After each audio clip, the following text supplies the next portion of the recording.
అదేం కాదురా బామ్మద్ది, ఏమీ లేదు, నిద్ర వస్తుంది, అందుకే త్వరగా తినేస్తున్నాను అని చెప్పనేసరికి, కాదు బావా, నీకు జరిగిన విషయం తెలియదు బావా, అందుకే నువ్వు ఇలా తప్పుగా అక్కను అర్థం చేసుకుంటున్నావు అని చెప్పాను. కానీ ఏం తెలీదు, సాక్షి సంతకం పెట్టడం తెలీదా, అక్కడ పేరు మీనాని రాయడం తెలీదా, వాళ్ళిద్దరి పెళ్ళి చెయ్యాలని మీ అక్క ముందు నుంచి ఆరాటపడుతుందన్న విషయం నాకు తెలుసు.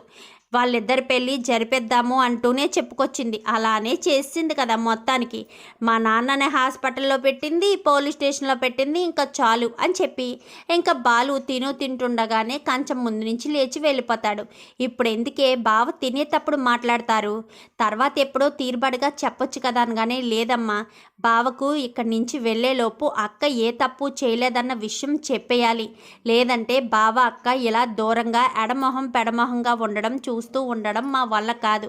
వీళ్ళిద్దరూ ఇలా దూరంగా ఉంటే చూసి ఉండలేకపోతున్నాను అని చెప్పి ఇంకా సుమతి అనేసరికి, అవునమ్మా నిజమే, బావని ఏదో రకంగా మనసు మార్చాలి, అక్క తప్పు చేయలేదన్న విషయం బావకు అర్థమయ్యేటట్టు మనమే చెయ్యాలి అని చెప్పి ఇంకా శివ కూడా అనుకునేసరికి మరుసటి రోజు ఉదయాన్నే లేచి ట్రిప్ ఉందని చెప్పనగానే, ఈ ఒక్కరోజు ఉండిపోవచ్చు కదా బావా, సరదాగా అందరూ హాయిగా ఇక్కడే ఇంటి దగ్గరే గడుపుదాం, అమ్మ కూడా పూల షాపుకి వెళ్ళడం లేదు, ఈరోజే కదా దీపావళి, అందుకోసమని ఇంటి దగ్గరే ఉండి బావా, అందరూ సరదాగా ఉందాము అని చెప్పనేసరికి సరేనని ఇంకా అక్కడైతే ఒక చిన్న స్కిట్ లాంటిది ఏర్పాటు చేస్తారు. స్కిట్ లాంటిది ఏర్పాటు చేసేసరికి అది ఏంటంటే, రవి శృతిల పెళ్ళి ఎలాగో మీనా ఎలా సంతకం పెట్టిందో ఆ రకంగా స్కిట్ ఏర్పాటు చేస్తారు. ఇంకా చుట్టూ ఉన్న చిన్న చిన్న పిల్లల్ని తీసుకొచ్చి ఇంకా అక్కడైతే చేస్తారు.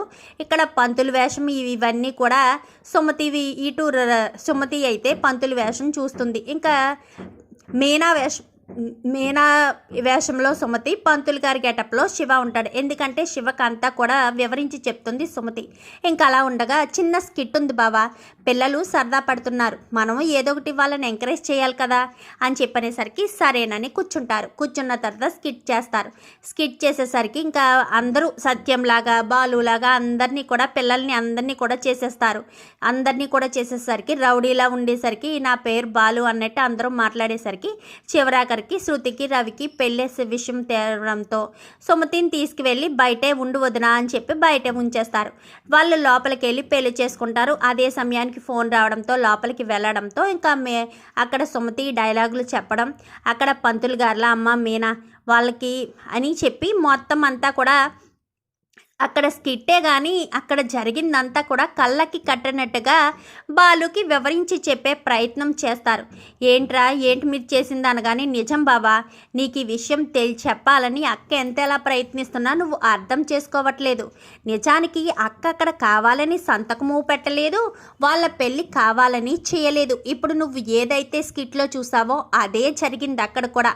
పంతులు గారు బలవంత పెట్టడం అంతే తప్ప అక్కడ అక్క కావాలని వాళ్ళ పెళ్ళిని యాక్సెప్ట్ చేసి మరీ సంతకం పెట్టిందనడం చాలా పెద్ద పొరపాటు బావా.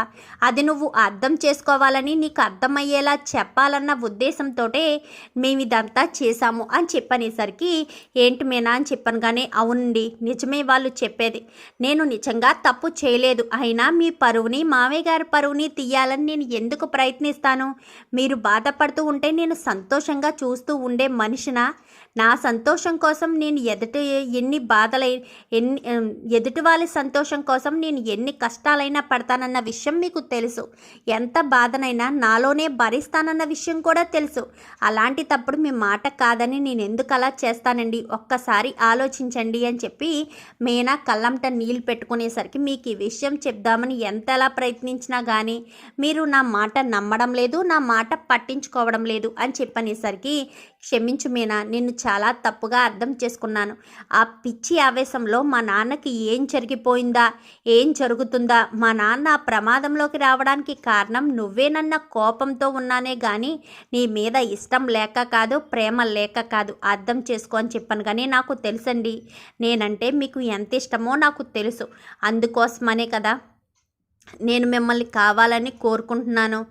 అర్థం చేసుకోండి, నేను నిజంగా తప్పు చెయ్యలేదు. అది మీరు అర్థం చేసుకొని మీరు నాకు సపోర్ట్గా లేకపోతే ఆ ఇంట్లో నేను ఎన్ని కష్టాలనైనా అనుభవించలేను. అదే మీరు నాకు సపోర్ట్ ఉంటే ఎన్ని బాధలు అత్తయ్య గారు ఎన్ని మాటలన్నా కానీ నేను భరించగలను అని చెప్పి ఇంకా మీనా చెప్పేసరికి క్షమించు మీనా అంటూ బాలు మీనా ఇద్దరు ఒకటవుతారు.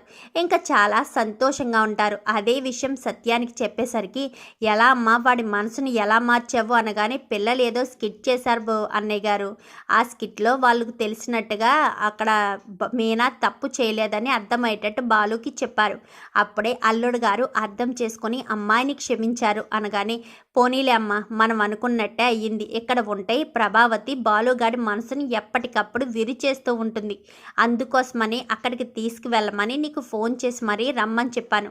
నన్ను క్షమించమ్మా ఇక్కడ మీ వదిన మాట్లాడిన మాటలు అనగానే పర్వాలేదన్నయ్య గారు పెద్దవారు మీరు నన్ను క్షమించమని అడగడం ఏంటి? అసలు మీ ఇంటి వైపు చూడడానికి కూడా మాకు అర్హత లేదు. అలాంటిది నా భర్త ఏదో పొరపాటున మీ బస్ కింద పడిపోయాడు.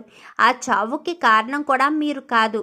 కానీ మీరు పెద్ద మనసుతో మీరు ఎంతో గొప్ప మనసుతో మీరు తప్పు చేయకపోయినా పశ్చాత్తాపంతో నా కూతుర్ని మీ ఇంటి కోడలుగా చేసుకుని ఎప్పటికప్పుడు తనని కాపాడుతూ వచ్చారు. కాపురం చెడిపోయిందనుకున్న సమయంలో కూడా మీరు అల్లుడి గారిని పంపించి కూతుర్ని నా కూతుర్ని మీ ఇంటికి తీసుకువెళ్ళారు.